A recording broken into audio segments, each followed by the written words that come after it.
these do seem big from looking at the plates. Specifically, I'm looking at a picture of a plate right now where it is across the entire one. But I guess relatively speaking, compared to normal pigs, it is in fact Meredito. I know. Are you I kidding me? It's suppose bigger you're than right. iceberg right here. Well, okay, buddy. You It gotta is. open your eyes to a new perspective. I mean, it's I almost don't. as big I as won't. I Jeb, too. refuse. Listen, what if it's not that's a Some big may pig, say- instead that's a small iceberg? Some may say ignorance is bliss. Yeah, But well, not me, though. I wouldn't say that. yeah, I don't Somewhat, live in somewhat. ignorance. Unlike Ethan Mac Pillars, that's not even your name anymore. You removed the Mac. I know, I dude. did. What His next? You're shoot gonna remove name the is pillar, Michael too? Pillars. Yeah, you're just Ethan. It used to be 4 pillars of, and then you're just gonna leave Ethan- that blank. Ethan, all capitals. You're working NXT, buddy.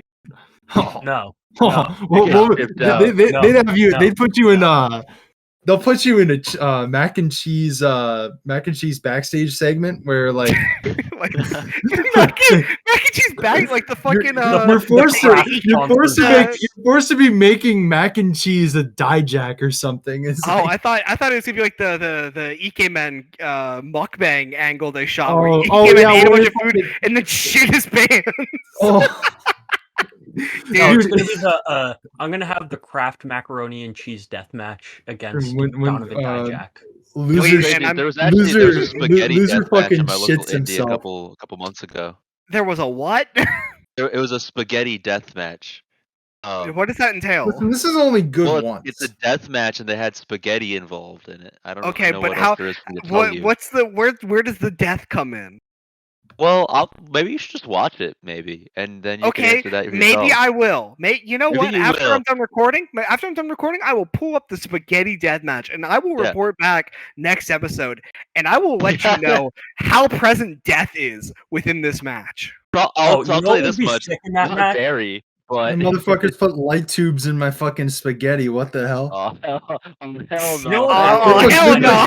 they did? Hell no, they They put should, Ken. They should put get, like, Kenzons in my spaghetti, spaghetti. dude. It's in my mouth and it poked through my cheek.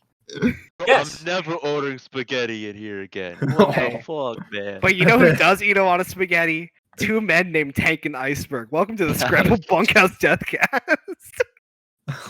Welcome to episode 10 of the Scramble Bunkhouse Deathcast. Oh, And as double you can digits! probably tell, Be- this is our first episode with a guest host. Welcome, Corey. Would you like to tell people about yourself? Hey, how's it going? It is my name is Corey. I have been posted up here in many different communities here in like the online wrestling community. I don't go on Twitter because why would I do that? I value my mental health, but I run a blog on the Substack. I've done several watch projects. I'm in the middle of a few. And I am the foremost of crazy style, and I like to hang out. What's the name? Yeah. What's the name of your blog, Corey? My name of blog is Corey B2BA. I forgot how the Substack website formats itself. Hold on one sec. I think it's So it'd be it's Corey. at- Yeah. Corey B2BA, and I've just kind of been posting monthly recaps on my current watch project on 2003, which just is a year watch project. I am watching way too many matches than I should. Like, you'll see the final number. It's gonna prove how insane I am. Maybe. Bros deranged. Yeah, I mean, there's a deranged match that I liked from that project too. So Well. Oh. Ah. There you go. But I do need to ask, P2BA, am I correct in assuming Okay. that is born to be awesome? no. No, So I know what it stands for. what does I'll it let stand? you do it, Corey. Okay, so originally when I made the blog, I was gonna like just write about whatever I wanted because I was like, oh, I can finally write about my other huge interest, music or whatever, and I was gonna do that, and then I just didn't do that, and I've been like actively looking to change the name of the blog for like forever. I always fucking blank on it. So B2BA was supposed to be like Bliss to Be Alive, which was taken from a song from this like house duo called Real Lies. Like it's not like realize it's realize, and it's from a song from there, and it's also my handle for like my Instagram for like posting random shit that I like. So Realize. That's literally your bio realize. in your Instagram, posting Yeah, random that shit too. that I like. pretty much, yeah. I mean, it's like a mood board. So yeah. See, I see. Well, Oh, Ethan, I'm gonna let you handle intro for this match. This is you've been going deep on one of the guys here, so Yes. and hard in the So this paint. match, this is a match where one of these men I have been pushing for a long, well, not super long time, but for about a month now. I've been going back, rewatching his shit. I'm going to be posting a video of him soon. And I just interviewed him. The slimmest of J's. Slim J.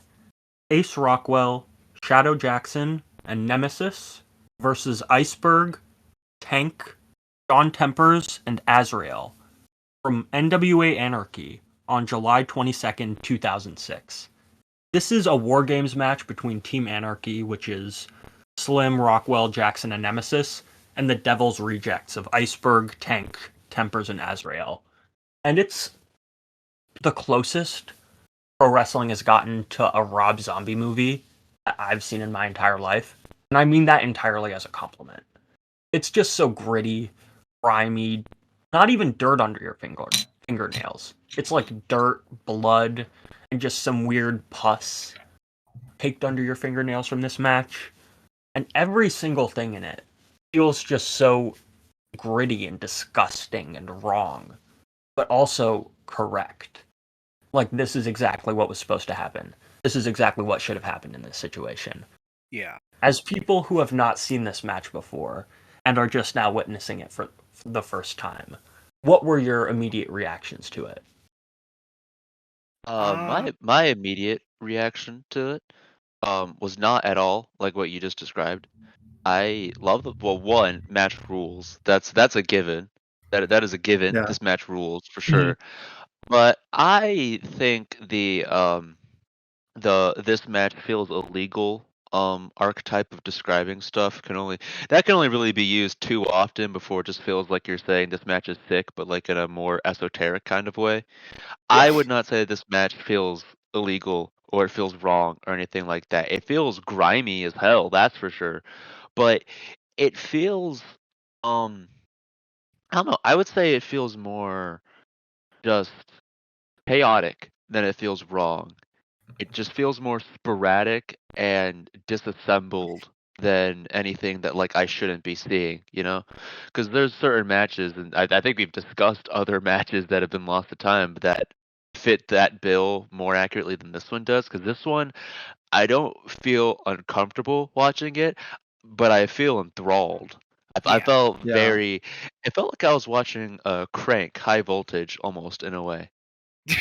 That's a awesome That's true. fucking cut right there. Yeah. It did feel like I was watching that somehow. That Yeah. was my primary takeaway first No, of all. I see that. I want to I'm- say the reason yeah. that I find it like wrong and gross is specifically not because of anything that I knew before the match. It's because of something I learned from Slim J, and that's that he got shoot knocked out by one of the moves in it and just kept going afterwards to the point where he was throwing up blood after the match.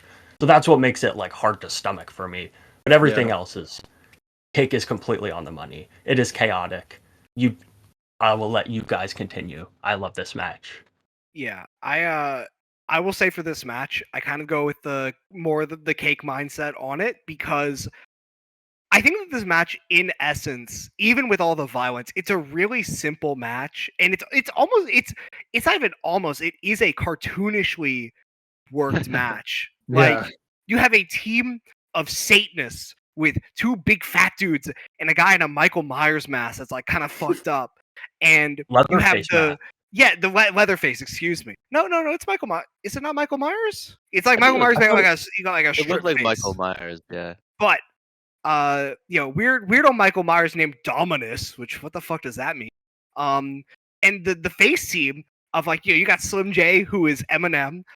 You have Ace Rockwell, who, to clarify, I will speak very positively of him in a minute. but is like one of the worst promos. Oh He's the my worst promo God, of the dude. entire like promo section, and Dude. is a I notably also want to point not out good about Ace promo in Rockwell. general. He is also Eminem. He is. I don't know if he's Eminem. No, okay. I can tell that he kind of wants to be from like some of the delivery, but he doesn't get it. He's a white guy who wants to be Eminem, but like just talks normally. He's Logic, if you will. He had the most. What? I don't think I've heard a more cookie cutter promo Yeah. from like a guy like that. Literally is like if you like got me like in front of like a sizable crowd on like TV wrestling, that's like the kind of shit I would end up saying is like what he said before the match. Like everybody else, they're going fucking crazy with the promos before, and Ace Rockwell sticks out like a sore thumb because he just kind of hits like the most like generic like middle of the road promo I have ever heard. It's very like I feel weird saying it's almost like a centrist ass promo because he's every single thing he says is predicated with like setting a boundary so he doesn't go too far in one direction. Like predicating that he has a lot of heart by saying, yeah, we're not good wrestlers. Like you don't have to say that. You can just say we have a lot of heart. And you don't have to, you can put more tone into it too. But it's a really safe promo. That was my thing with it. That was extremely safe. It didn't take he wasn't trying to take any risks here. But then you go right into Shadow Jackson, who is like the most charismatic man alive. God. Shadow Jackson might be okay. I'll be entirely honest with you. Like Tank is amazing. Slim J is a freak. Shadow Jackson is my favorite wrestler out of this entire match. And his promo before the match is like incredible. And it leads directly into Nemesis, who is going like Shadow Jackson the entire time during his promo was like, yeah, and here's Nemesis who's fucking crazy. Here's Nemesis, and he's like, we're gonna kill those guys. Tell him, Nemesis. Nemesis immediately starts like banging on the cage and yelling, and then like cuts this crazy screaming promo, and then eventually turns around and it looks like he's pulling his cock out. Yeah. I was dude. I swear to God, like when we were watching this before, I almost yelled, "Did he fucking whip his dick out?" Like the crazy thing is, he turns around and nothing changed either. He just did that. Normal. Yeah, he just banged on the cage like a frustrated dad, but it looked like. But he was like making like sounds that he's like actually angry. Like this is a wrestling ring. I'm sure you could be more animated, and you probably like that was like that was so odd.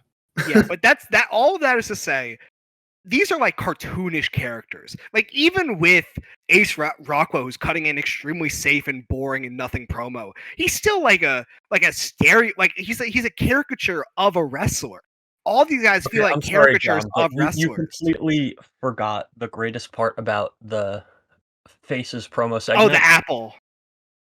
Not I the don't know apple. if is that an apple or is it apple. cabbage? It was. I think it was an apple.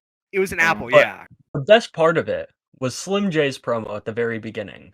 He says like, Eminem. He says, "Azrael, fuck you, you hurt my eye." But then at the very end, he goes, "Buster." Dude, yeah, you're right. I almost skipped that. But that's exactly. Somebody's going Buster. Shadow Jackson is like cutting this crazy impassioned promo, and Nemesis is actually insane. All of these people are like cartoon. About to whip his dick out. All these people are cartoon characters, and the match reflects that. Even with how like gross and violent it gets with like blades and fucking everything. Meat cleavers, hammers. There's a sense of like this is a Saturday morning cartoon type of match that just is really pushing the boundaries of what is okay on Saturday morning cartoons. Like, and I think that's why it's incredible. It's so easy to pick the right sides, and it's so easy to root for the right people, and everything that needs to happen with those people happens. Before we get into that though, Corey, what was your initial thoughts on the match? Of course. Before we skip over you. Yeah. I have like known about like the scale and like the fucking the reputation of this match before, and I've never seen it before, but I knew like before that I was really gonna love it because I love a lot of like outrageous sicko ass wrestling. Like I love the War Games match structure. I love I love all the old ones that I've seen are great. The ROH CZW one is incredible from the same year. The same week or the same Yeah, month. same like a week or two later. So I already love that, and I love like outrageous weapons, and then like you kind of throw in like when I first saw Slim J, I already kind of like adopted him as like one of my favorite wrestlers because I saw him on a fucking like ROH pre-show like everybody else because I don't really have a really strong knowledge base of like wrestling before like modern times, I guess, for lack of a better term. So I like Slim J a lot, but then like I also knew about like how outrageous the cast of characters like Cornelia, Georgia's promotions have had. So when I first saw the match, I was like, this lives up to everything that I've ever like wanted from this match. And Yeah. I was like taken aback because like as someone who's like gone through, I'm kind of yapping right now, but as someone who's like gone through like a lot of the all-timers, like I kind of been like let down a little bit by like what people have said. Like it's like these matches are really good, but I didn't think they were as good as XYZ, like what you said, like people say on the boards or whatever. But this is like one of the rare moments where like on first watch, I'm like, holy shit, this is like everything that I could have asked for and maybe more. Yeah, like that's a really important point because I think pretty much strong assumption all the people here probably heard about the match beforehand because of all the shit that Segunda Kaida have said about it. Yeah. Those guys. No. The first time I me. heard about this match was when I bought Way of the Blade. Yeah. Yeah, like that was like my introduction to like Segunda Kaida and whatever. I Well, first Ethan. heard about this match not from Segunda Kaida, but from somebody who heard it from Segunda Kaida because Nova posted about it a while Yeah. ago. Oh, And I was well, like, see, oh but that's shit. yeah. That this is all to say that this is a match that like it was being pushed by like Segunda Kaida, who, for lack of a better term, are like kind of they are in a way kind of the people that have really dictated a lot of like the bigger like them and the people that they were around during the like peak of like DVD VR and shit. Like they were this is the type of shit that like these generations of like discoursers online, which is a crazy fucking thing to say. This is like the stuff that they were pushing, and like Segunda Kaida, especially when they found out about this, like in the mid 2010s, because it was like just Anarchy was a thing that wasn't really dug into until like relatively recently. Like 2016. Yeah. So, but that's all to say that like I fully agree that there's a lot of stuff from that generation of like people online. Like I hate the term tastemaker, kind of that. A lot of that shit just doesn't really hit. Like it has been so hyped up that it has been lost in the hype itself. It is somehow taken the hype has become its own match almost. That's how wrestling discourse works in so many different ways, but it's so this is legitimately a match where I don't feel like that happens because this is like what happened here is pretty much exactly what I was hoping for, and it worked out exactly as like it felt like it fit everything that the people had been saying, which is a rarity, you know? Yeah. And also, I have a very unique position, and I need to get my agenda out there right now so the people can hear it. Okay. As somebody who has the unique distinction of seeing the build-up for this War Games match and the other famous War Games match of the year, I think this one executes on what it built up better. Oh, so I guess that's a question to ask is comparing this match to the Ring of Honor CZW tag, you think this is better? I don't know if it's like a better match as a whole because there's so much about that ROH CZW tag to love. We'll probably go over it at some point. I would argue that in a vacuum this is better, but like in the context of the year, I would still give it to the Cage of Death easily. But isolated from anything, and just if the matches are just standing on their own, it's definitely this one. I feel.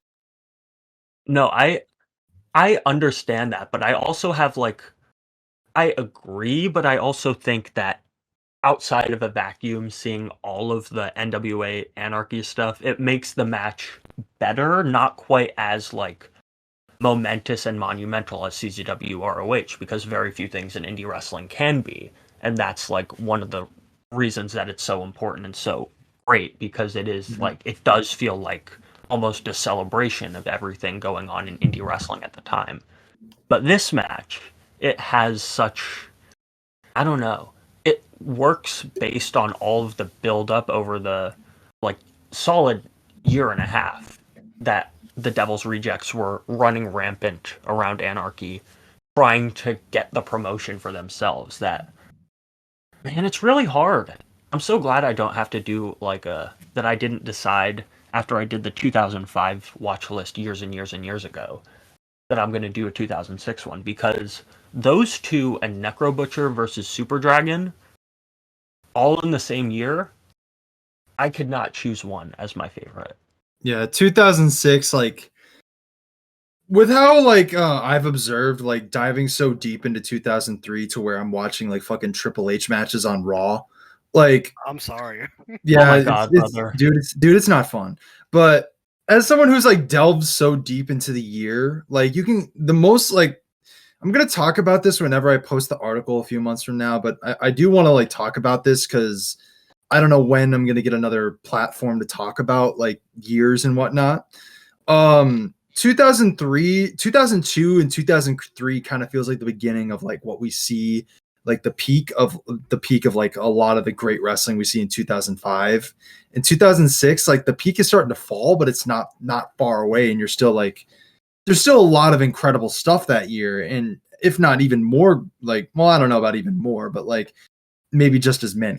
And it's very interesting to observe as someone who's like done a lot of like another year watch project. I did one on 2022, and yeah, it's a lot to it's interesting to like see. Yeah, no, I agree with that. I think I will say I don't want to. We have to talk about the match itself, but I do want to stay on the years thing. I honestly, just from the stuff that I've seen, both in America and outside, I think the thing is like 2005 has more consistently great stuff. I would argue 2006 peaks are higher because 2006 has the Dragon Butcher match, which I think that's the best American match ever, probably. You have it higher than Necro Joe, which is not a common or popular take. I think you and Cake both have that match higher than Necro Joe. Yeah, but yeah, no, I just I think that I hadn't even seen this match. Part of me just kind of assumes like, oh yeah, if I was ever trying to make a case for years, this is a match that would probably be good for the case of 2006. Like, having watched it, yeah, it really fucking is. It's a really incredible piece of work.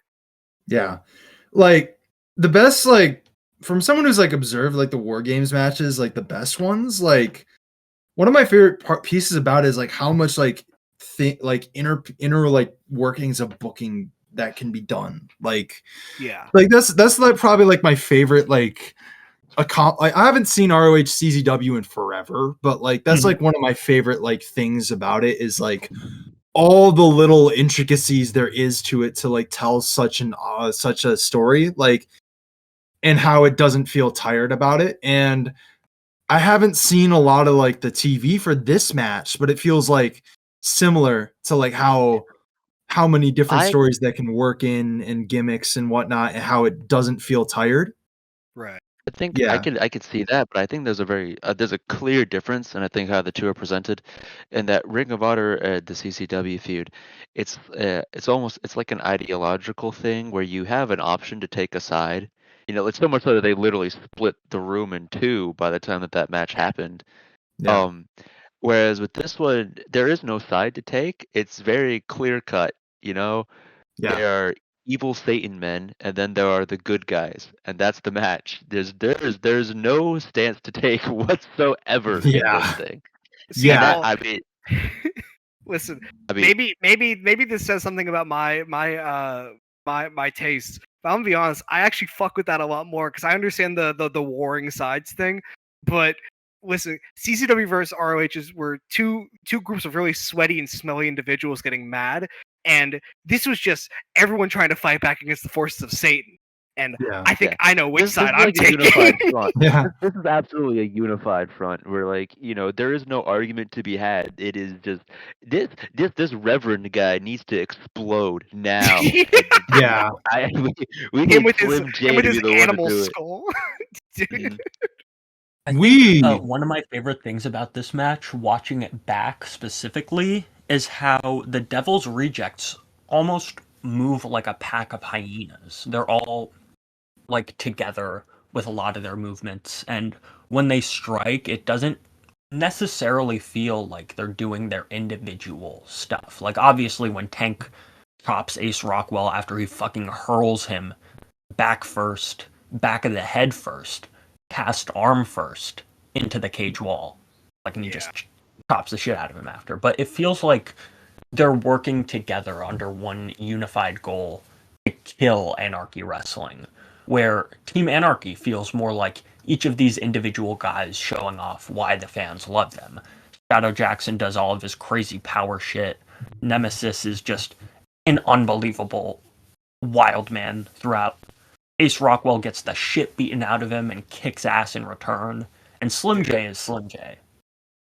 Yeah. Yeah, and I also feel like that when you're watching the match back, you could probably like observe like I feel like more of their comebacks in this match, they feel like they kind of come as like a group all together. Like I don't like mostly going through like what I saw, I feel like that a lot of their like own individual comebacks, they kind of like swarm to the face of whoever repeatedly and then they just like kind of fucking stifle the shit out of them or whatever. And I think that really like backs up your point. Yeah. No, I agree. And I think I do also want to say that I think a lot of this the babyface Team Anarchy, I do think that there's a certain extent of them showing off like, this is who I am. And I think that is a vital part of it because Yeah. with the Devil's Rejects, they are moving as a pack. And then you have in comparison Team Anarchy, who are kind of all coming in with their own thing. And that's the promos exhibit that when fucking nobody talks for the Devil's Rejects. The only person that talks Except is for Reverend Tank Dan who Wilson. won. Yeah. Because like he's the only one that needs to talk. He is the one leading them and they are following everything. But you go to the baby faces, they all have something to say. They all have their own intentions going into this. They point out specific people they're going after. But I think that also goes into it is that even with them trying to show off like who they are, there is still a lot of targeted action. Like Ace Rockwell comes in, and this is I've never seen Ace Rockwell before, and I know I prefaced everything that I'm about to say with him by doing the whole spiel of this guy's cutting a centrist promo, but Yes. I'm being honest when I say this. He might have some of the best punches of the 2000s. Like He looked his punches, incredible. His punches are fucking insane. Like they're so fast.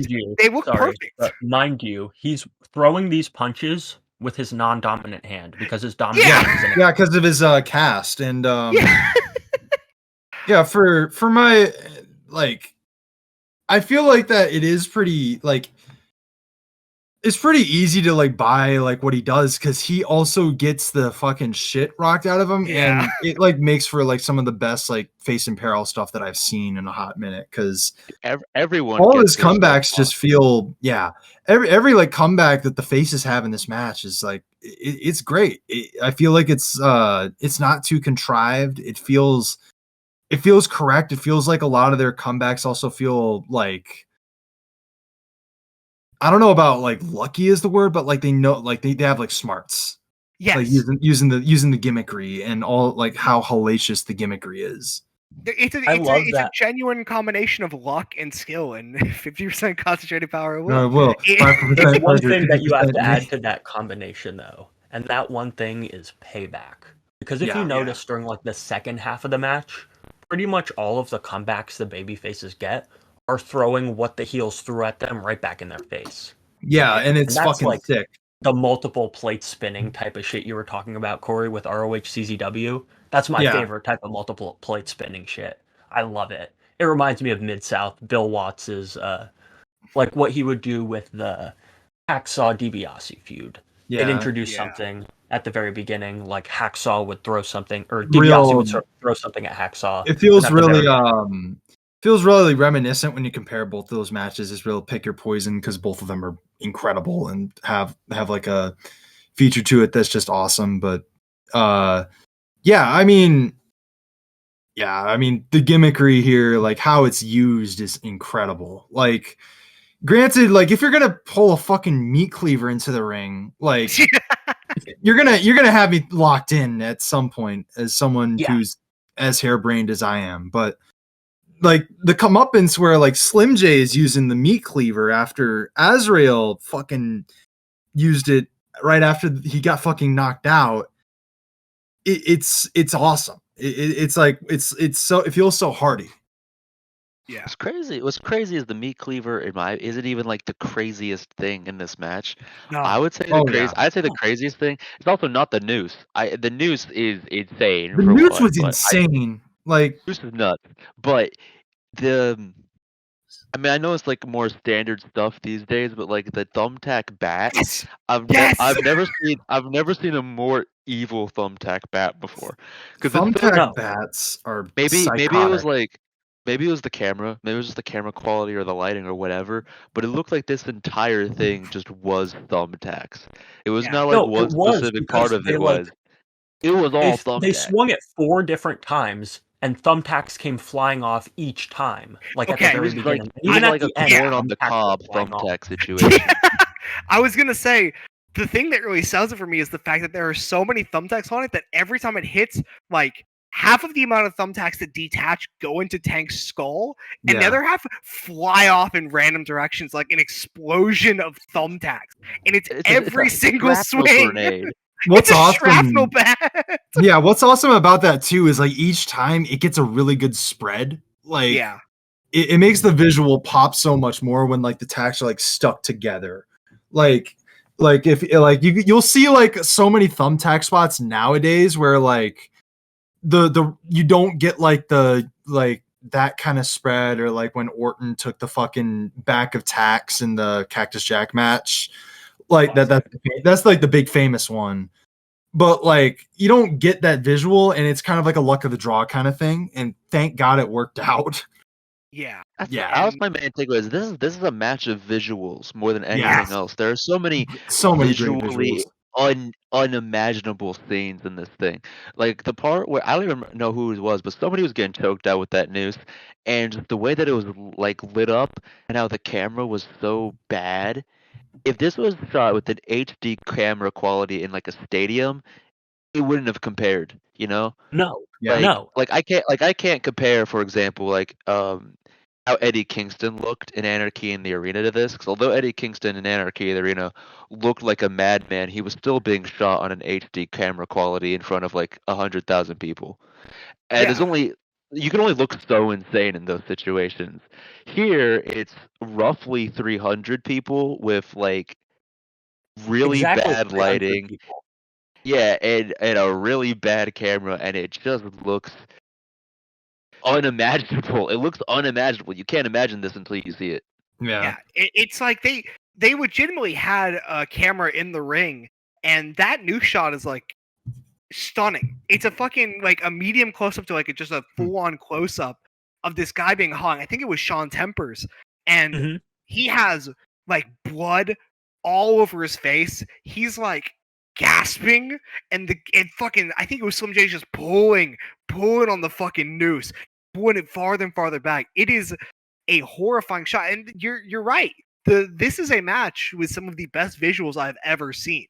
Like Dude, just Shadow Jackson's face when he's bleeding, his eyes are like, oh my god, dude. Dude, Shadow Jackson making his like leaning back to get a punch, and his eyes are bulging out of his head, and he's covered in blood, and he's yelling, and then the fucking the back swings that he does. It wouldn't. Oh my god, he swung so far back. Listen, it would not have looked like that in a real venue, dude. It couldn't have. No. It would lose all of it. Listen, that's all. Listen, I mentioned earlier, Slim J, crazy motherfucker. Tank, crazy motherfucker. Iceberg comes in and feels like God. But Shadow Jackson, and Ethan said this earlier, and I'm going to steal this from him right now because he's absolutely right. Please.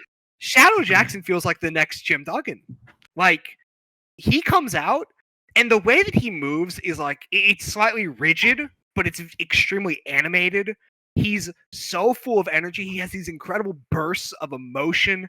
The way that he comes back is so dramatic, but in the the perfect way of just there's so much build, and you can feel like the air in the building. Like, even watching it, you can feel that all of the fans know it's about to happen, and they're just waiting for the moment that like fist connects with face, and Shadow Jackson is now on the move. This guy feels like he should have been so much fucking more. And I checked his like cage match. Like, he's retired now, and he really did nothing. Like, he did this shit, and that's it. He was really just an Anarchy worker. That was all he ever was.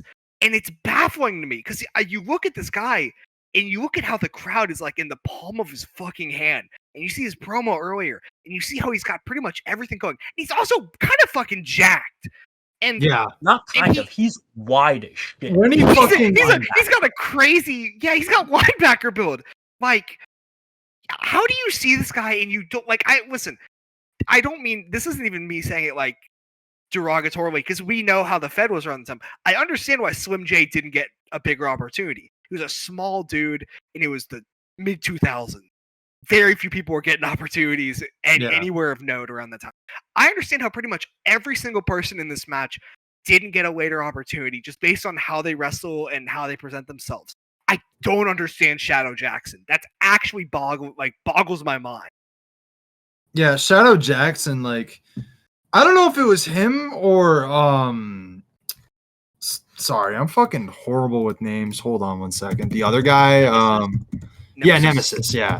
I don't know if it was him or Nemesis, but like when he fucking like runs into the one of them runs into the ring after like the heels are like beating down on everybody, and he fucking tears off the fucking tank top.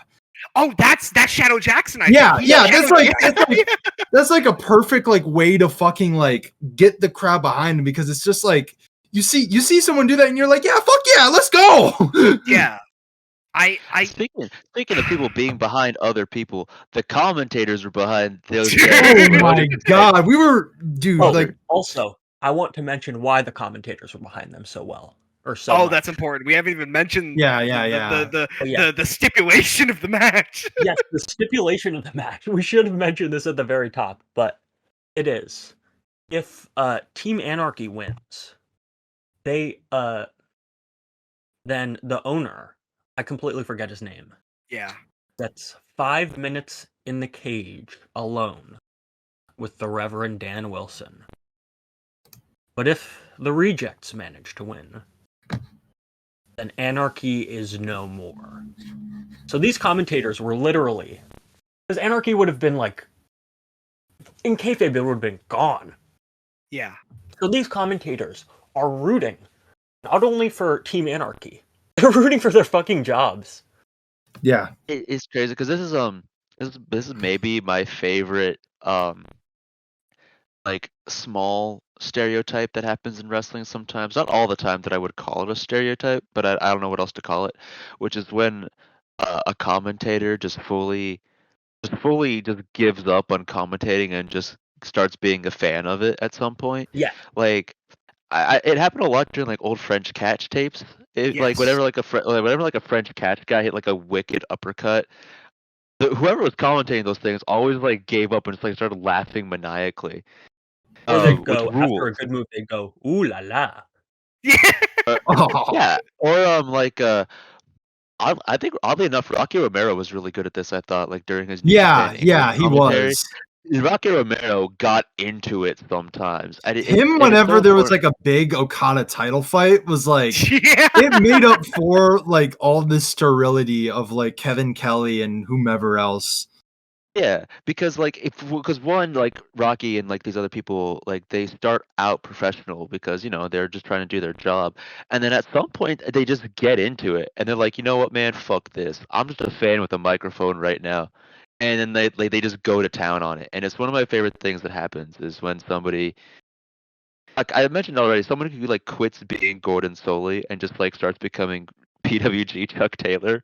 Like that's the ideal pipeline for a commentator during a match, I think, and it's so cool when that actually happens. Yeah. Important note. PWG Chuck Taylor minus the slurs. Yeah, Right. Chuck Taylor when he's in the zone, not when he's in the bit zone. Yeah, when he's in the zone. Locked Maybe a in better Chuck comparison. Taylor. Locked in Yeah. Chuck Taylor. He's unlike any other dude. Better comparison would be from Gordon Soley to Don West, actually. Yes, But Hell yeah. like that transformation where somebody who usually takes it seriously on comms just gets engrossed in it, and it happens so well in this match because they do try, but at some point they're going crazy. They're peeking the microphone for everything. Yes. You can't even tell what they're saying after a certain point. Like they're just speaking gibberish, but you're all for it. I'm not even joking when I say it because I was like mentally counting it. There is a solid 25-second span where the commentary is peaking, like without break. It is pure like peaking audio for almost half a minute, and that's when you say that out loud. That sounds like it probably sucks because it's loud as shit and the audio is all scratchy. But like in the moment when you're watching this match, and it's for a very good reason. And the I'm way pretty it's sure. filmed. Yes, with the way it's filmed, it was Shadow Jackson. The peaking. This one specifically was Shadow Jackson going crazy, and then no, because it goes into. I have it noted down. It goes into the shot of hanging Azrael when Shadow Jackson is like going insane. It happens again though later with the double Russian. It happens an awful lot. There are multiple after the points. double Russian, I'm sorry, but I have to mention this one spot because it is something that I don't know if I'm going to be able to forget for a long time. Especially after watching it again, because the first time I got the magnitude of it, but I wasn't really listening to the crowd. But this time, it's when Slim J Iceberg tries to grab. Yeah. He goes to the top of the cage to grab a hammer from somebody. I'm assuming it's Dan Wilson, and I'm assuming because we can't see it. This is what I've calculated in my head happens. He balances the hammer on the top of his staff and just lifts up the staff really slowly until Tank grabs it. See, in my head, I think that Dominus put Reverend Dan Wilson on his shoulders. Like a good chicken, yeah. Doomsday to myself. But yeah, he hammer and then man. Ace Rockwell climbs up the ropes, punches Iceberg in the stomach. He tries to get him up for a superplex. Isn't strong enough. Who helps him but Slim J? And these two little guys, who combined soaking wet, weigh maybe 40 pounds less than Iceberg, superplex him, and he goes all the way across the ring. At least a solid 2/3 to 3/4 of the way across the ring. Dude, and he hits the mat and fucking wild. There's a boom. He hits the mat and there's a boom. And all the fans, like, the second he hits the mat, everyone springs up out of their chairs and they're standing for, like, the rest of the match. The thing about, Iceberg... I remember when Tank hit... Oh, it's not Tank. Iceberg. When Iceberg hit it, there was somebody across the ring from him who just left their feet completely. Sean Tepper's bumped! That's incredible. I missed that, but, like... Dude. The thing about, like, Iceberg 2 is, like, going like back to like with like how extensive my watch project is with like 2003, like this is back when NWA Anarchy was known as NWA Wildside. I literally last night I was watching like the new episodes that got uploaded onto IWTV, and I was watching one of the build-up tags for like Iceberg defending his title against some guy named Stone Mountain. And up until that point, he was pinned maybe like one. He was pinned once that entire time. So I can imagine like this is like obviously a blind spot for me, but like he was not pinned much at until then, or like taken off his feet. So seeing him like get thrown across the ring and taking such a seismic bump on like a ring that probably should not have been able to take a guy who's like 350 pounds falling with that much velocity and like remain intact. like 650 pounds if you believe them. yeah, 650 pounds if you believe the billing. Like, Man, listen, you say the Ringwind video was like a. Imagine if he was landing on the cage, because if he was landing on the cage, that would have been like several lawsuits. Yeah, Like- I need to be. We also did mention this, and it's very important. This is not a cage. Ethan happily confirmed this because of his conversations with Slim J. But the second I saw it, I was like, No, this This has isn't been- from my conversations with Slim J. Oh. This is from watching the 2013 Anarchy War Games. "Oh, okay." wow. Where they have the But same exact setup. I will Oh, say, what? as someone who is tapped into the backyard scene, I recognize when people are using fences for cages, and I see that shit, and I knew immediately that's not a cage, that's a Yeah. fence. But I did not know that it was being connected together with zip ties. That is fucking psychotic. And That's also, incredible. and the amount of fucking bumps these guys like take with the fucking like wedge themselves in between the ropes and the like we were fucking joking about like when we were watching this match, like this is like one of the most oblong shaped cages It ever. was circular by the end. It was, dude, It like starts distorting. yeah, we were talking about how it would take like hours to like find the area of this shape. It was like, yeah, like It's insane. It's insane that these guys are doing this. And Cake mentioned it while watching do it. I just have to say it. 300 people, and they are destroying themselves. They're destroying the environment around them. They are bleeding. Slim J is dying. And, you know, again, I don't want to. This is not trying to do one of the whole, oh, fucking, you take that crazy bump in front of 15 people for a hot dog and a handshake. Because that's just fucking worse. Like, I hate that. I hate that shit so much. But Me too. it has to be said, doing all the shit in front of 300 people is like genuine, because it's not saying that it's a virtue of all of these men that they're willing to do this. Like they're willing to put themselves through this for these people. yeah, And the people respond. Yeah. yeah, it's so Doing all embedded. Doing all this for a hot dog and a handshake is a good thing. Yeah, you Yeah. are doing this for the people. You are doing this for like mostly empty seats. Fuck yeah, that's what's up. Yeah. What's They're awesome, not just doing this like, for the hot dogs and the handshakes, though. They're It's- doing it exclusively for the adoration of these 300 people. And these Yeah, 300 people exactly. would go to fucking war for Team Anarchy. yeah, Dude, it's these people would do- it's so They would embedded move in mountains for like these people. it's so embedded in like how like you can tell like it's like embedded in the promotion psyche. Like there may not be a lot of people there in comparison to like what you would have seen on like Raw or SmackDown at the time, but or even like New Japan or whatever. But like it's like anytime whenever you come across like something that earnest, it's like it's really awesome. That's a crazy comparison. Yeah, this place It's, is no it's very This no- was- dude, I Yeah, wonder very, how they very, would handle all Japan pro wrestling. oh my god, fucking imagine these guys in like Muto era All Japan. Like Dude, Pro Wrest loves Slim J. the thing is too, we were fucking robbed of a Slim J01 run because Yes. David Young works fucking like back in the day when he was working Wildside and was one of their top guys.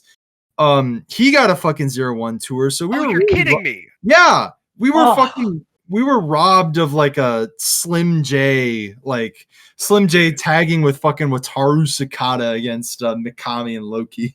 Okay, because I said this when we were watching that, like, okay, I'm sad about it, but I kind of understand, 'cause, you know, a lot of the Americans that came into Z1 mainly came through I think it's UPW, the California Fed that had UPW. Samoa Joe and Tom Howard and Yeah, and Sylvester Slim J Sakai. was But you know, I was like, okay, I understand, because a lot of the guys came from there. Very few came from outside. Fucking like some like Paul London came from otherwise, but like it was like the TWA guys and the California guys.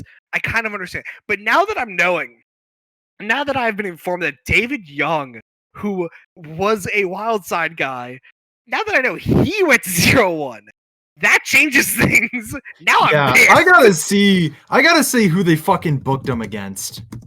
Okay, Here. okay. I will at least say David Young did work WCW, so maybe That's probably Shijiro what it Otani is, was like, yeah. hey, this guy was working for Roos. Shijiro Otani was like, hey, listen, we got to bring him in. He wrestled Kevin Nash.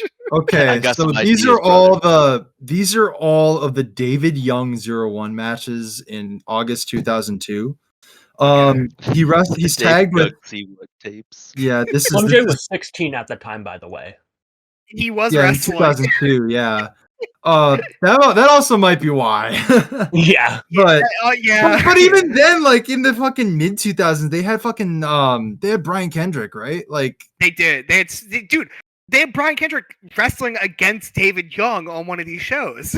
yeah, he was tagging with a guy named the Cobra against David Young and Steve Carell. The Cobra is fucking George Takano. Holy shit! Oh my god! Just some guy dude, named the this is I have to pause everything. You have to hear about this. You have to hear about George Takano post 2001. George Takano in 01 is one of the most unhinged wrestlers ever. His run in the company is one of the funniest fucking things I've ever seen.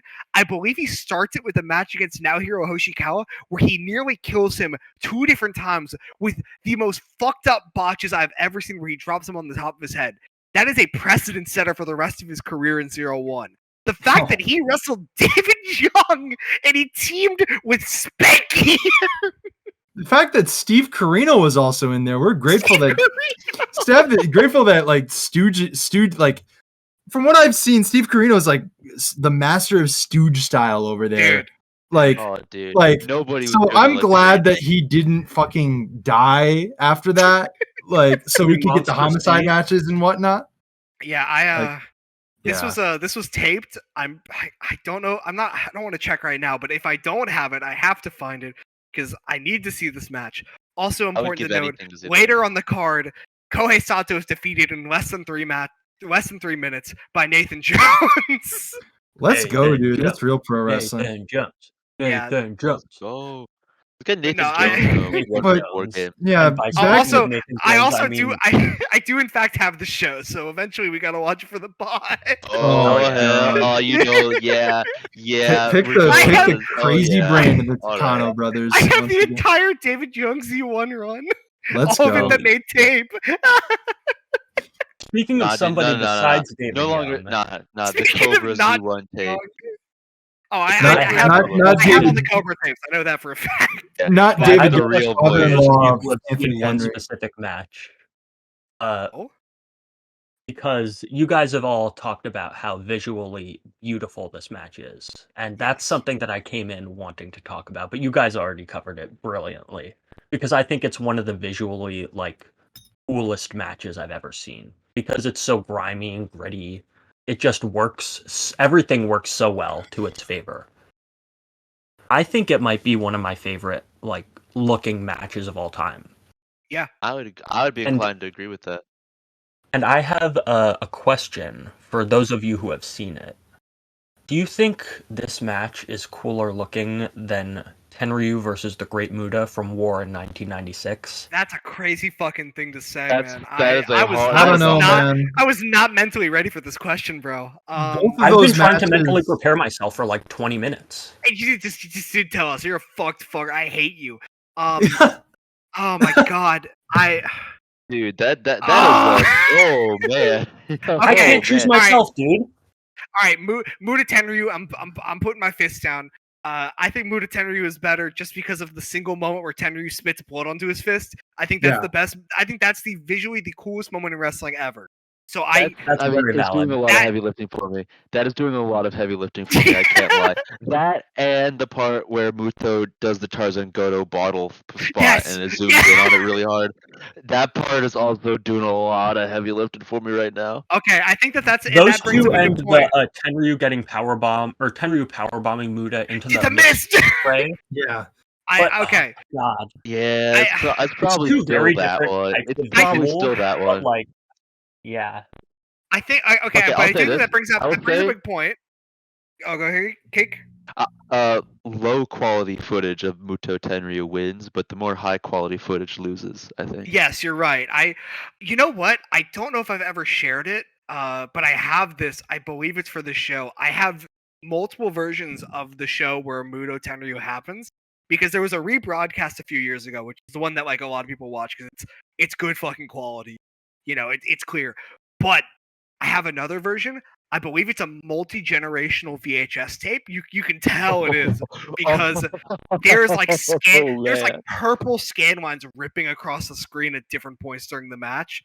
It is hell yeah. and like you would think that like fucking some of the people listening are like, oh, why would you even keep that? Just taking a follow space. You don't get it, okay? You don't understand that there's something. You're not about it. You're not about it. There's something incredible about watching Muda like brutalize Tenryu, and it's like every now and then the screen flickers and there's just random colors. Yeah, you get that a lot. Well, I was like, white purple. You fucking, you get that. I remember one time, like, I was like stoned all day, and I was like, okay, I gotta be like productive and actually do something. It's like fucking 9 p.m. and I don't want to like go. I have like a trillion watch projects. I gotta watch something today.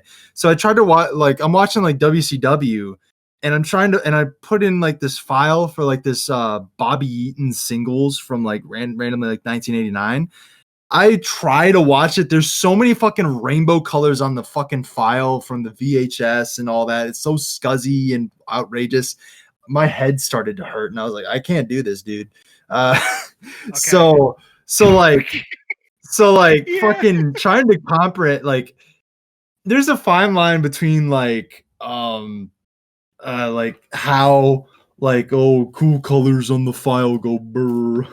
Then like it looks really cool, and I feel like that this match is like on the complete opposite side, where it's like everything is so charming and scuzzy and fun, and we didn't even fucking mention the wrestlers. Whenever they come in, they have like the giant text. Yes! Yeah, like fucking, oh my god, dude. Okay, yeah, that's and that leads to a new agenda that I've actually had this agenda for a while, but I've just never had a way to articulate it because they're very, very specific matches that you can articulate it with, and I didn't know this was one of them.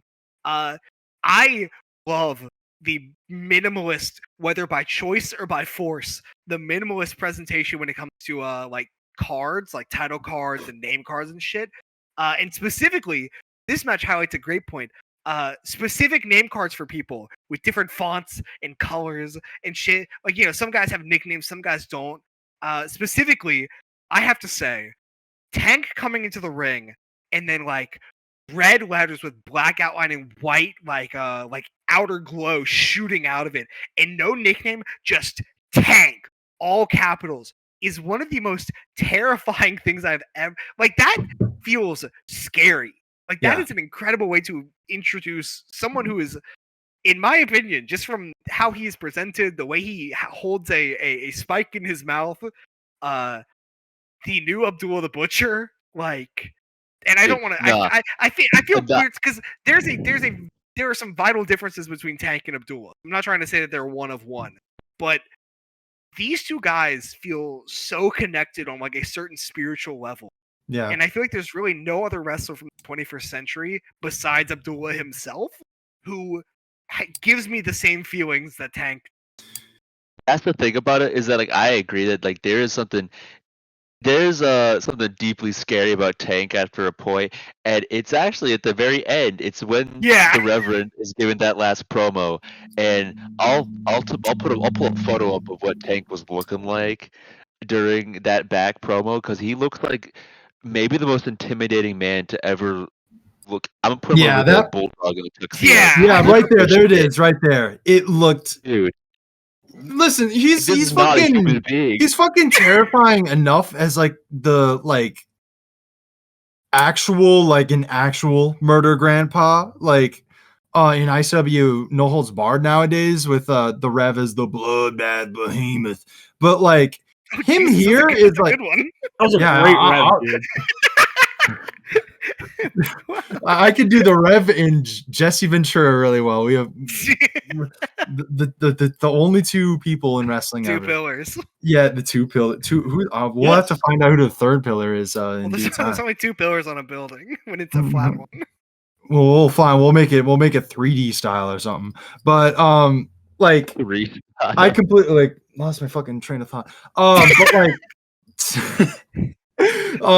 Tank, like here, like in this match, he's a completely another level of like menacing, and like I fucking hate using this word as like an NBA fan, fucking aura. Like he has an aura unlike any other fucking wrestler. Like it's so unique. It's so unique, and he always has and always will. And like after also when they're fucking flicking the thumbtacks off of his head, like I was about to mention that. Yeah, that only adds to it. It's just like that, and like also when they get like the close up on his face, and it's like the last thing you fucking see after like another awesome Rev promo. Like it's like it feels so like it feels so right. The image of I- Tank, who man, it knows, looks right? like a biblical evil was going to descend Yeah, upon someone. He Yeah, has it's no crazy. eyes. He has eyes of darkness. Like the overhead light beaming down on everyone is doing a lot of fucking favors for Yeah, they got the for the promo and for Tank specifically. Like he legitimately looks non-human. Like he is a They're- type of evil that surpasses the fucking body. They're really lucky. Like I'm presuming this is like filmed at the same hospital as they No, okay, so it's filmed at the arena because right near the end of the promo you can hear the Anarchy chant that we were like joking about. You can hear it start. So this Really? promo is filmed like during the whole thing with the guy on the stretcher when they're starting to take him out. Wow. What the fuck? That yeah. I was but like it's good that they got like the fucking right lighting here, because this is like very like is very liminal spacey, for like lack of a better term. Like it's really It is. uncanny. Like which is like another charm to it that like this match just has. Like it feels so correct, and like it hits in all the right ways with that, and it also just has some of the most demented shit I've ever seen in a match. And Also, you know, since we're talking about Cake has done it again. Cake has done it again. oh my god! hell yeah, For all of our audio listeners, aka Andy, love you to death. This will be- Cake has just placed this cigar on Tank's spike. we could call that pack watch. This is the hardest pack watch photo ever. Right next to fucking Jun Izumita like wrestling one of the I forgot. VPW 2. Yeah, VPW 2. Jun Izumita, Jeb fucking Bush. Great Muda, Jeb Bush, Dreamer Nightmare blunt rotation. You gotta Jun buy, Izumita, dude. That's a dream blunt rotation. It ends with Jeb Bush calming you down by asking you to please clap until you're chill. Yeah. Yo, please breathe. Please breathe. Please breathe. Also, since we've talked about the post-match promo, I think we should talk Yes. about what ended the match, because We that is kind of glossed Okay, over yeah. that. We did kind of lose the talking about the match itself, but yeah, the match ends. It's good podcasting. Oh my god, it's incredible podcast. But the match ends with Slim J getting his hands on the hammer, and there's a certain really great thing about the fact that Slim J gets the win for the team when. You know, you can say that Ace Rockwell is kind of because I think all four guys take their like part well. Ace Rockwell being the guy that like does a lot of the selling, but does a lot of the big fiery like fighting back.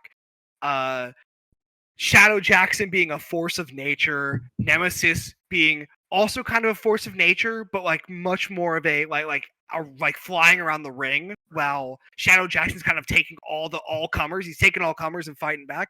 Slim J feels like kind of the emotional core for the match, though, and the fact that he gets the win for the team with a camel clutch where he has taken the hammer that was meant to be used by Iceberg, he has jammed it. He has jammed the hook side into the mouth, like the claw. He's jammed it into the mouth of, I believe, Sean Tempers, and he is ripping his mouth open while camel clutching, like trying to stab him in the throat inside his mouth. Was that Slim J or was that Ace Rockwell? I think Ace Rockwell. Oh, Yeah. it was Ace. Okay.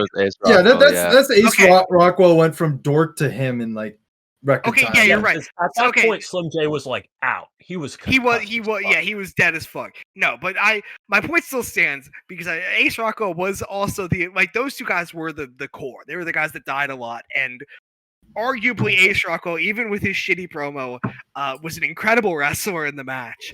And he felt like he deserved it. He absolutely deserved it. But they win.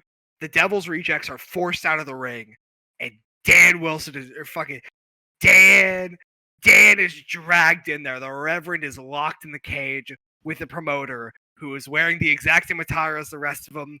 Feels very similar to James Ellsworth on Team SmackDown in 2016. No, this guy's not nearly as much of a smacked ass though. No, you're right. Actually, this guy's actually like ripped. I feel like he's probably was a wrestler at one point. He's kind of jacked. He had to be because he has a bandana on. I feel like that's like how they got like. There's definitely were guys that used to be like wrestlers. They're not like I don't know about the lore of Wildside, but it's not like Ian Rotten where it's like he's well renowned, but like maybe it's like a bunch of local guys. Yeah. I'm probably gonna have someone like completely like inform me after this releases, but yeah. Yeah. No, Also, but he comes in. The Rev stooges like a motherfucker. Dude, he's awesome in that role. Like, he gets in the ring, he's like yelling at him, he's like, I'm gonna kill you. And then fucking the promoter grabs him by the neck, he's like puts both hands up, he's like, oh wait, brother. Yeah. Like, he's fucking like he's so animated in that moment. Like I swear to God, I saw one point where both of his hands, like his arms are like up in the air and he's like fucking like no. Like to see someone like who had such a like incredible promo before the match that like it's really easy in my eyes to do like such a like a I'm evil promo like and fuck it up and look silly. Like he did not fuck it up and it looked great. Like he came off as actually menacing, which is really fucking hard to do. And then like fucking top that by doing great stooging after. It's awesome. Like it's like awesome to see like the heel like finally get like the like moment. Like you don't get a lot of comeuppance, but in this match, like as we'll mention later, but like when you see like the the fear in his eyes, yeah, like you get to see that, and it's so goddamn satisfying. Yeah, but fears in his eyes, the fear of God's being put into him by this promoter, and then there's some commotion. And then in walks with his Michael Myers mask I honestly kind of believe him when they say 7 feet. Here comes Dominus, who, I joke around about the Michael Myers mask. He legitimately does look terrifying. If I saw this fucker at a show at his height with his look, like I would be scared. I would legitimately be a little bit scared. Yeah. And he comes in, and then all the rejects come in. They come from the back. You're not supposed to do this. This wasn't what we agreed on. But they come in and they lock the cage behind them.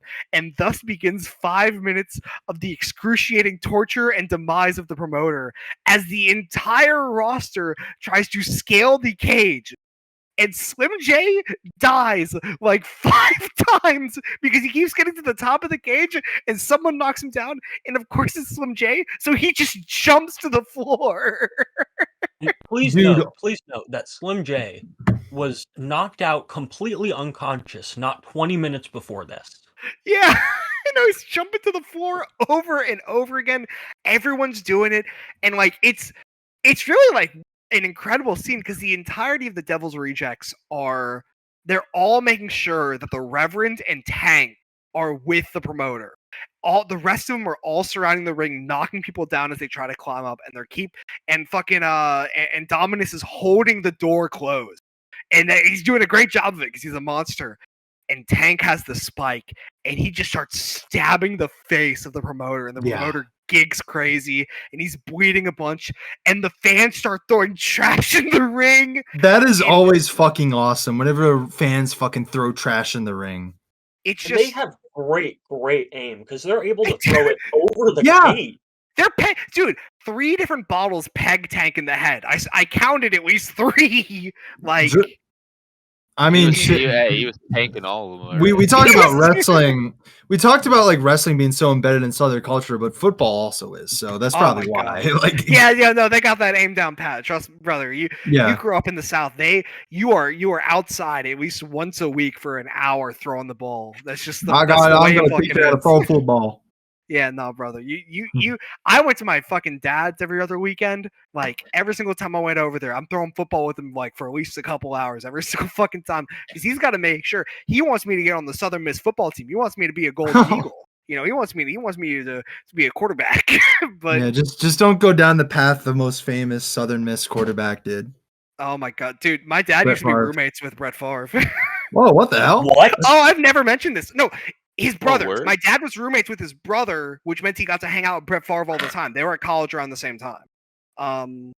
So yeah. I've just never mentioned that. My dad was like roommates with Brett Favre's brother, and therefore got to hang out a lot with Brett Favre. Damn, I'm glad your dad had enough money to raise you. Like, as I presume. That's a strong assumption on your part. Yeah.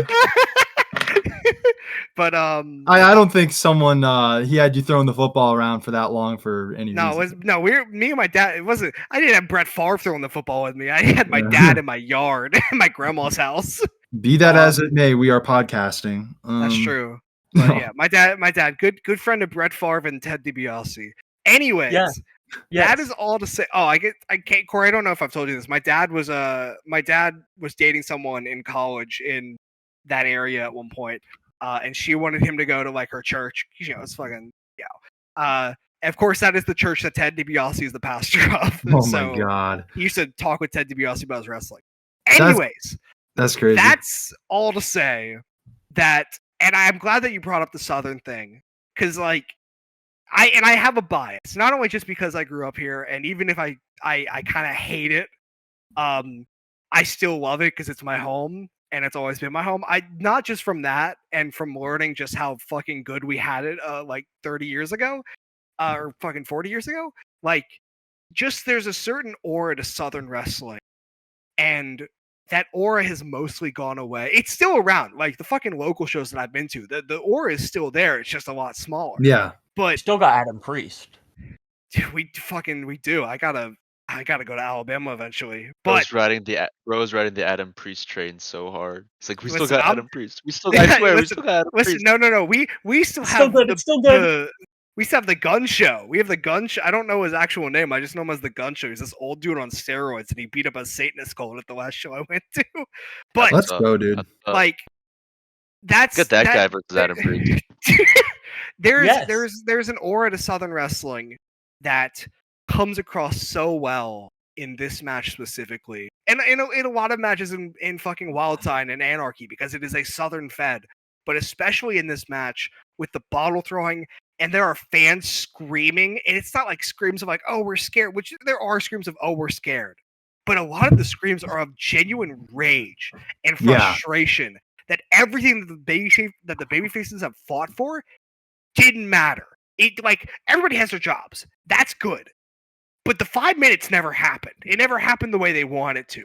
And there's not many other scenes where I really feel like you can feel that rage so palpably, just in the voices and the actions of the fans, as it does here. Yeah, and whenever it does come out, like whenever you're like watching old like territory wrestling and there's like genuine anger like that, it's always so like intoxicating to like witness, because like it feels so foreign nowadays. But like, and to think like this like kind of scene after the match happened in like 2006 is fucking crazy, because like, dude, I kind of remember being alive in 2006. It's fucking wild. Like, yeah, it feels so foreign. These were 300 fucking people. 300 people, 300 devoted ass people. Louder. And from what you were saying too, like before the match, like the building was sold out, and there's like people who wanted to like still get in, even if there was like it was a hard cut at 300 people. They said dozens more waiting outside on commentary. And I believe them, because these people are so devoted. Yeah. How could they not want to see this? Yeah, the people wanted to see what they wanted to see. What they got is in fact what they did not want to see. Yeah, what's great? It feels very like to go back on like territory wrestling. It feels like a lot of people like flock to these shows to see if like the big bad would finally lose, like with like how Flair fucking dominated the NWA title scene at that time and was a traveling champion and like worked all these like different matches. It feels very reminiscent, and it feels like a window into another time period where like this like devotion that these fans have to like go to these shows and hopefully be there to see the downfall of the top heels. Like it's like they're so rampant for it. Like it feels foreign. Like I said before, like it feels so foreign like nowadays, especially with like how with like how heel dynamics are so fucked up in like modern wrestling. You don't get a lot of like genuine heat when it comes to like that. And I understand like rooting for the bad guy is fun and I enjoy it a lot, but like I do wish there was more of like more heat for this kind of deal, like more heat that felt palpable. I think that that's a good point, because especially with a lot of the heels today, it feels like the fans react negatively because they appreciate what the heels are doing. Yeah. And I'm not saying that that's inherently bad. I think that it's nice that people have come to this point where you can appreciate and respect the bad things that the wrestlers are doing as workers. Like that's cool. I understand it. But also the heat that they get here is very different. It's not heat of you're a bad guy and as a wrestling fan I'm obligated to boo you because of the work you're doing. It is you are evil and how could I cheer? You know, it's not I'm booing you because I have to. I'm booing you because correct. What else could I do? Yeah. No sane person would ever cheer you, so I can't either. Yeah. Okay, I cannot be the person who says that they invented this line of thought because I took it directly from Matt D of Sugunda Kaida. But I think the biggest difference between the crowds of then, the crowds we're talking about like with Wildside and in Bill Watts run territories, crowds in Portland, all throughout the 80s territory scene, even in like the WWF, all the way up to like around some point in the late 90s, and the crowds now, is that back then, the crowds were looking to see the good guy beat up the bad guy. And today, a lot of crowds are looking more for good matches. Yeah.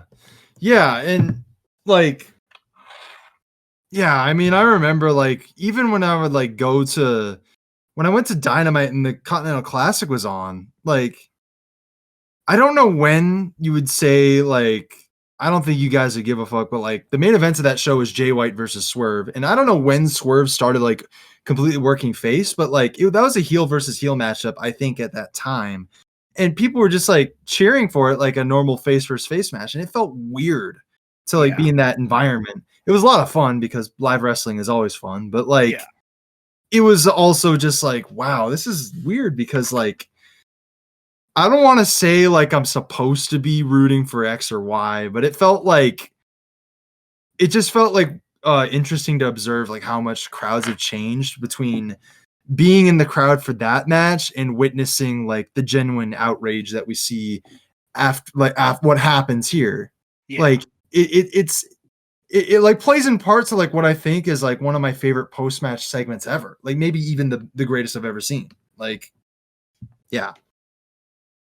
Yeah, I didn't want to say it because I felt like, I can't remember a lot of post matches that like, fucking Ishikawa and Inoki hugging after the fucking exhibition, or fucking a lot of other things. Like there's a lot of really great post matches. The fucking Onita begging to find Goto backstage after the Texas death. Like, but honestly, in terms of like the actual like a character building, a post match that feels like it belongs in the match itself, this might be the best I've ever seen.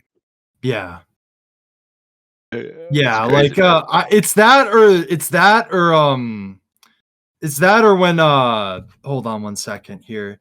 It's either that or the Atlantis Viano Apuesta for me, because like, but they're kind of like two different sides, because like Viano unmasking, like that's one of the most emotional moments wrestling has ever given us, and this instead is like, you know, it's unique because it's like such a raw emotion in a different way. It's like raw anger, and you don't it's me, I feel interesting to it's see the, it like expressed in wrestling because you can get it expressed in other mediums, but not really in wrestling.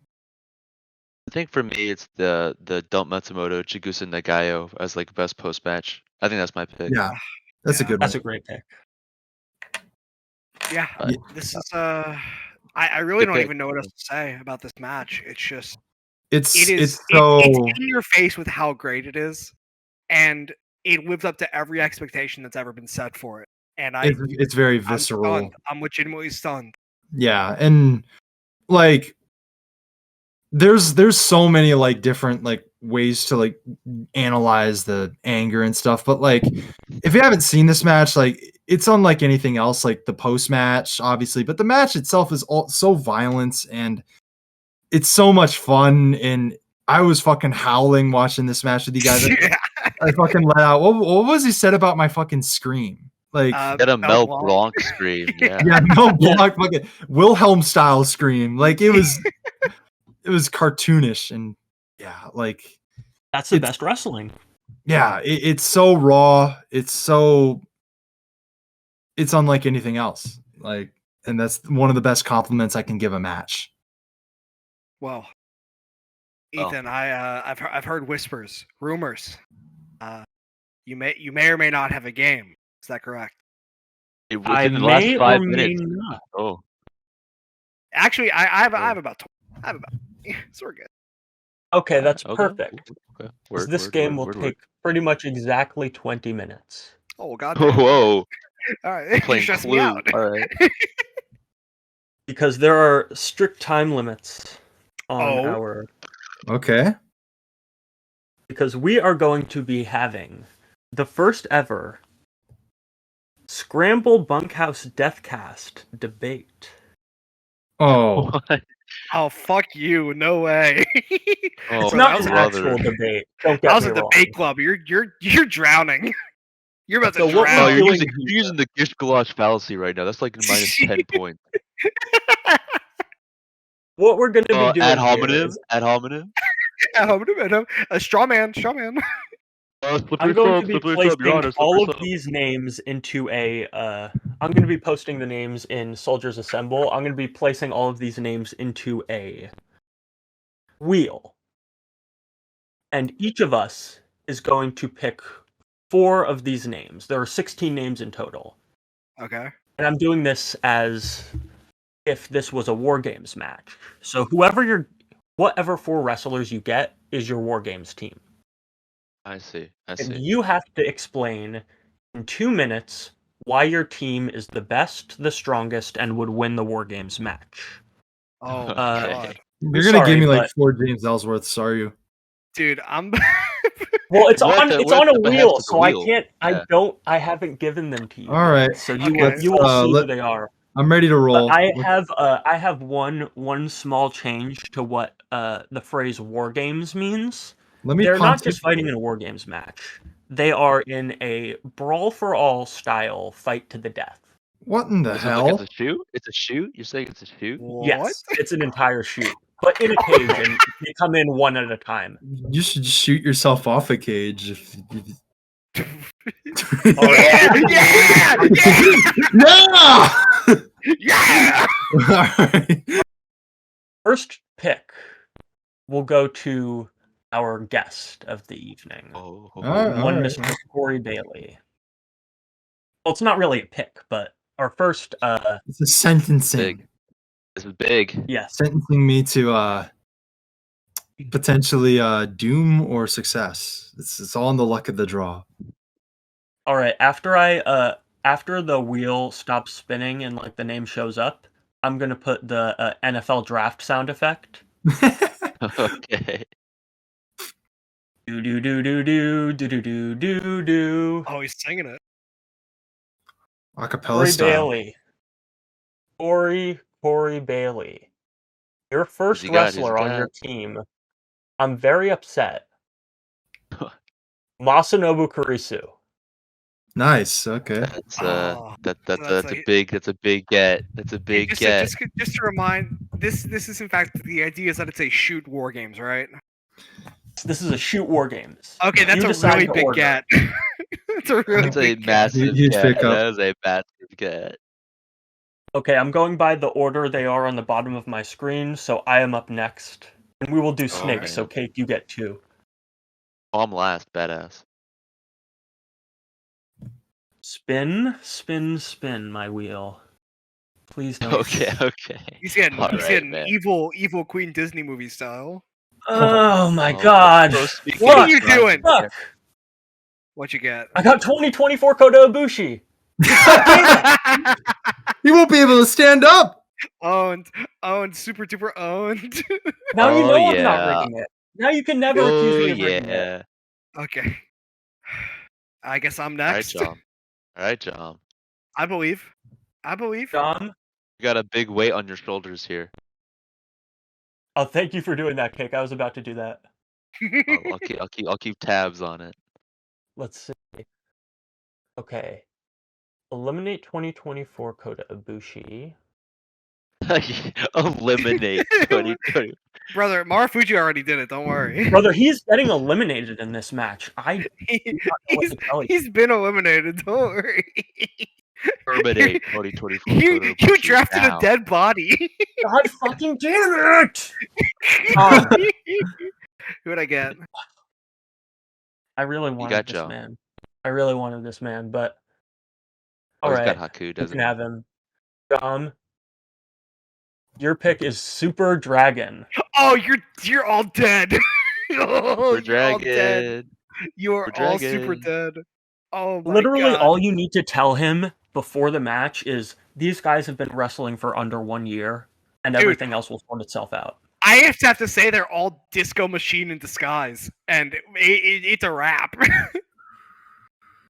Hey, Alright. you're first of 2. Oh man, all right. I got to get some heavy hitters here, man. A lot of the shitters haven't been taken yet, I mean, yeah, it has and just. yet It'll another only just non-shitter begun. is off the board. Fuck. Jake, you Whoa. have the man whose the stipulation of this match is literally in his name. Homicide. Holy crap! Oh. If I can get Samoa Joe, please, God in heaven, give me Samoa Joe, please, Lord. Cake roll 2. Cake Please, roll my 2. my great bountiful Lord, give me Samoa Joe, please. You're in the car style with the dude Bro. with the hands up praying for Donald Trump. Yeah. Donald Trump, Donald Trump. Please save me, Samoa Joe. please, Samoa Joe, please save me, Samoa Joe, please. I'm like manifesting right now. I'm ready to I'm roll, astral man. projecting. Let's go. Come on. Okay, I'm sorry, Cake, but you did not get Samoa Joe. Aw. Next time. You got somebody who is less like Samoa Joe and more like the Samoa Joe Kerr. Doink the Clown. Oh! Doink the Clown, huh? Okay. Hey, well, which Doink? Is this Matt Bourne? Yeah, which This is Matt Bourne, or whoever you- fought Heidenreich. Oh, but that was You know not Matt Bourne. That was Alabama Doink. no. I got Matt Bourne. Fuck Okay, you. yeah, he can have Matt Bourne. Oh, I was you not got a real Bourne. shooter. Since you put 2024 Kota Ibushi, you've implied that time frames exist, so I'm choosing Matt Bourne, Doink the Clown. Yes. That's a big thinking. Jom, here's your next selection. Oh, thank God! I'm worried not only about the quickly running out time, but also about who I could possibly get next.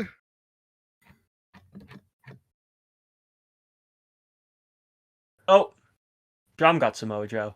Yeah! Aw. Oh! I'm hitting the shimmy, shimmy, yo, shimmy, yeah, shimmy, yeah. I win. All right, Bro's who do I doing get? the cat dance right now. Ooh! I get Heidenreich. Oh my God! Yeah, dude, I'm hitting the cat dance, old dirty bastard. But he did just get Heidenreich, who wears MMA gloves, which is scary. That's And true. he's He does German. wear MMA gloves. Corey, your next 2 picks are. Oh dear. I'm sorry, Corey. I'm so sorry.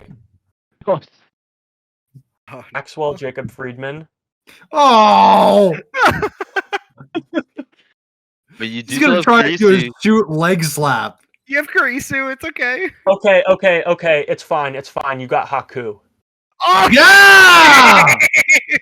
Dude, Oh this is my. like the Damn it, funniest. I really wanted Haku. This is one of these is not like the others. Kurisu, MJF, and Haku. Oh my. Okay. So right now you have the 1991 and 1992 Dream Team, plus some guy from the 2024 Detroit Pistons. Yeah. I got fucking what's his name? Who's the dude that got cut halfway through the season?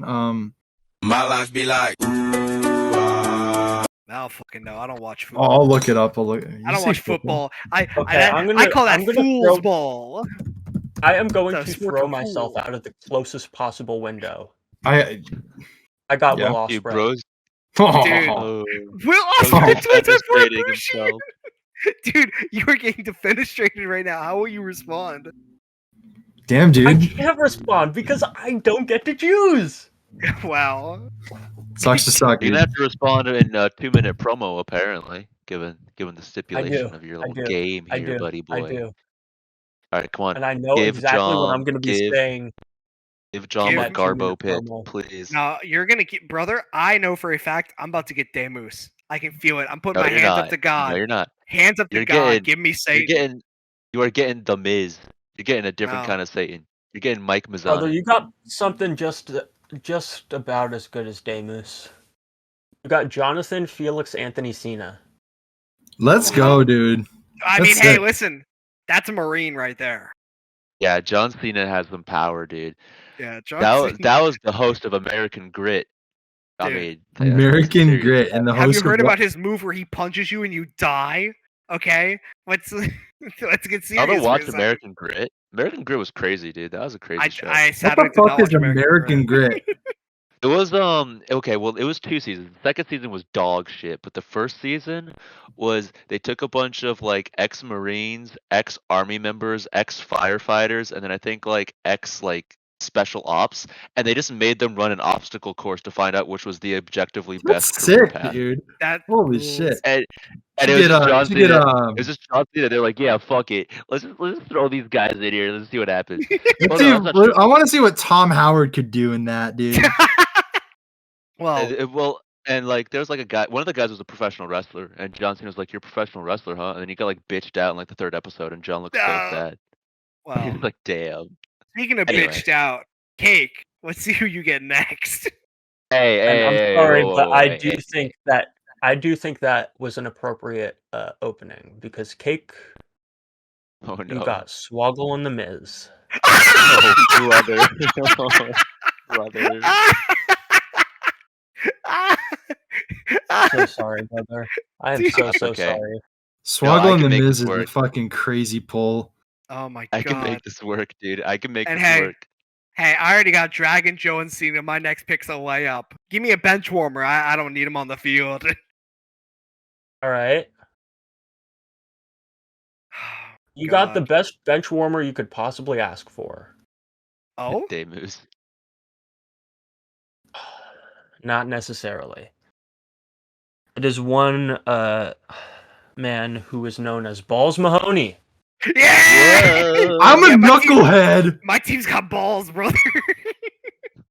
I'm a knucklehead. As for my final selection, well, not really selection, but my final... Oh, please. My fucking god. It was right on the line between Necro Butcher and John Morrison, and I got John Morrison. Let's go! John Morrison's a real shooter, brother. He's a shooter. He had a match. Yeah, Bloodsport. Is he a realer shooter than Necro Butcher? Probably. Actually, yes. Yeah, but I'd rather take Necro Butcher in a fight. Okay, but I'm declaring right now, Necro Butcher is 2020 Necro Butcher. Fuck it, dude. He's still winning. You get the wheelchair butcher. I'll wheelchair butcher your ass on out of here. Corey, that was a miss. Your last wrestler. You're playing Minesweeper right now with one mine. Yeah. It's Necro Butcher, Tarzan Goto, Atsushi Onita, Demus, and Jordan Oliver.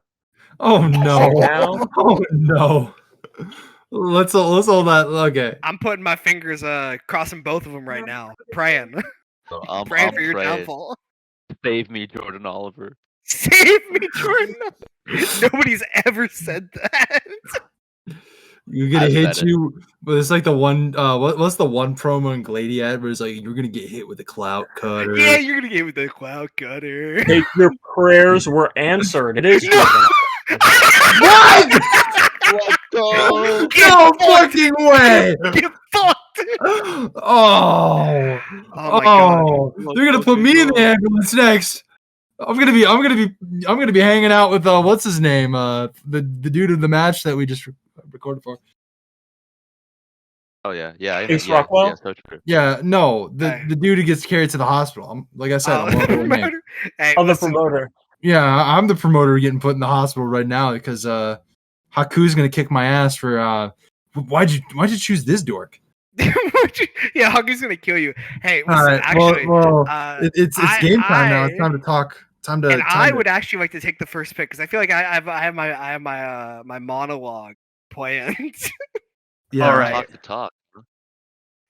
Well, Ethan, if you got a timer going, but I will I'm not. prepare. I don't And- think I'm gonna go 2 minutes. So it's all right. Me neither. All right. Just Well, go list off the names one by one and then say next. all right. Well, 3, my 2, 1, go. Go.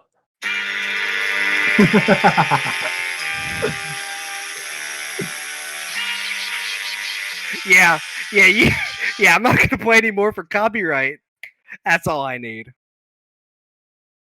That's your Wow. entire pitch? I feel like I don't need to say anymore. Wow.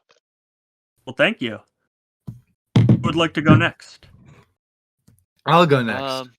Okay. Wow. Ooh, huge. All right. All right, Corey. Go. Okay, so shoot war games. I have one of the most menacing people to ever walk the earth with Haku, and I have one of the most like unforgiving people to ever have a chair or whatever the fuck in his hands with Karisu. I only need those two. MJF and Jordan Oliver can fuck off forever and fuck off forever. If they really needed to step in, I can just slip in some fucking pre-workout or something, and they'll just die valiantly. But we'll be the sole. Those two guys, I'm pretty confident, would be the sole survivors because Karisu's part of the Texas Death Match and FMW and a bunch of other great matches that with involving weapons where he's very clearly had in fucking reckless abandon.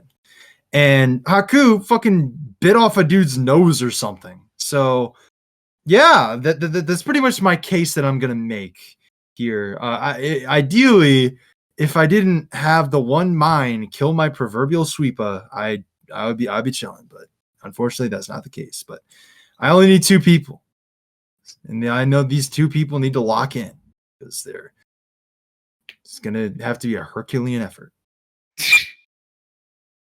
I don't know how Herculean an effort it's going to have to be against Doink the Clown, Will Ospreay, or 2024 Kota Ibushi, but Yeah, well, speaking of Oh. which, Ethan, why don't you plead your own case then? You can't be talking on your own guys like that. Back them up. all right, Back them up. Back your guys up. I will back my guys up. Yeah, you better. So, you see the war game stipulation, I didn't mention one thing, because the war game stipulation, Corey has already brought a chair into the equation by mentioning Masanobu Kurisu and his ability to use chairs. Outside weaponry is allowed. So my team is 2024 Kota Ibushi, Heidenreich, Will Ospreay, and Johnny Shoot Style, aka John Morrison. My team will consist of Heidenreich beating people up, just beating the shit out of people with terrible MMA, and then once he's got somebody on the ground, I'm going to give the rest of my team members, specifically Kota Ibushi, I'm going to give him 2 guns, and they're going to shoot everybody. And that is the only method of winning I can see possible for my team. If this happens in a country where gun laws and regulations are much stricter than they are in the US, then I imagine my team will be at a severe disadvantage, but Heidenreich will be able to find the local steroid, pump himself so full of it, that he turns into, like, a time bomb by the time he's in the ring. He, like, explodes steroid juice, and the shrapnel kills everybody. That's how I win. Okay, I actually did not conceptualize the idea of turning your wrestlers into bombs and murderers with guns. But hey, that's a strong pitch. This is my reaction right here. Yeah. Wow. Okay. All right then. Yeah. Well, first of all, here's my reaction to that. My reaction, first of all, is this. I want to get this straight right here and now. Oh my I got a man god! who knows how to work a gun. I got someone who knows how to fire live rounds. Oh, Not afraid to use them. Oh my god, Furthermore, I want to establish this right now. Being last on the list, that also means I'm last to enter. Until my last guy enters the ring, this match does not officially start. I was last on the list to pick people, therefore I will have the last possible person to enter this matchup. And as we all know, War Games does not actually officially begin until everyone is in there. So you can shoot whoever you want. You can kill all these guys and make it easier for me. Because it's not actually going to mean shit, Ethan Mac Pillars, until my last guy is in there. So you can go ahead. You can shoot Samoa Joe. You can kill Super Dragon. It's not going to mean jack shit until Doink the Clown is in last. And you all know what the big secret is? My big secret to you is I'm going to bring out that little clown car with all the mini doinks that he used to wrestle Jerry Lawler that one time. And I'm just going to have all of them come out there. And you're not even going to know which one's the real doink. I'm going to bring the Fank doink out. I'm going to bring the Alabama doink out. I'm going to bring all the multiple doinks out. And until the real doink gets in there, you're just going to be surrounded. You're not going to know what's going on. And you want to know what my deep, dark, terrible secret for you is, Ethan? After you shoot all these people and then Kurisu probably like kills you anyway, irregardless, is what I'm going to have is I'm going to have the real Doink the Clown in a crow's nest somewhere, and like a That's the Wall brother situation, and he's gonna snipe the last guy from outside, and then he's gonna go down the stairs and enter the building and enter the ring, and then the match will officially start, and everyone will already be dead, and I will win. And that's really all I need. Swoggle is gonna man the miniature doinks. He's gonna be my captain. He's gonna be like the Churchill of the mini doinks. He's gonna lead them to victory. Churchill. Yeah, he's gonna be the one who shows them what to do in the situation to distract these guys long enough so that the real doink can get up to the sniper's nest. And that the is Miz, okay. I have one thing to say. Cake. Yeah. I think that you should doink your ass on out of here.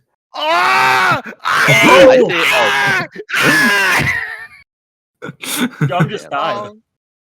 I feel like I just got shot by the Miz.